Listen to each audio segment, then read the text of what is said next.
பெண்கள் பாதுகாப்பில் அரசு உறுதியான நடவடிக்கை எடுக்கும் என்று அமைச்சர் சேகர் பாபு உறுதியளித்துள்ளார்.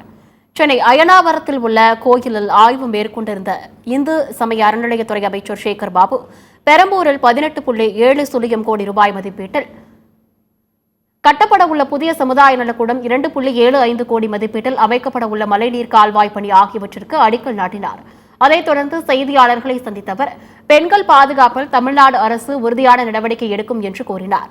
அப்போது முதலமைச்சரை கொளத்தூர் தொகுதியில் தோற்கடிப்போம் என்று அதிமுக முன்னாள் அமைச்சர் SP வேலுமணி கூறியிருப்பது குறித்து செய்தியாளர்கள் கேள்வி எழுப்பினர். அதற்கு பதிலளித்த அமைச்சர் சேகர் பாபு, அமைச்சரிடம் போட்டி வேண்டாம், துறைமுகம் தொகுதிக்கான கதவுகள் திறந்து வைக்கப்பட்டிருக்கிறது, அங்கு போட்டியிட்டு வென்று காட்ட சொல்லுங்கள் என்று கூறினார். அங்கொன்று இங்கொன்று நடக்கின்ற சம்பவங்களுக்கு உறுதியான நடவடிக்கையை இந்த ஆட்சி எடுக்கிறது. குற்றங்கள் நிகழ்வதை தடுப்பது ஒரு புறம், குற்றங்கள் நிகழா வண்ணம் அதை பராமரிப்பது ஒரு புறம், நடந்த குற்றங்களுக்கு உடனடியாக நடவடிக்கை எடுக்க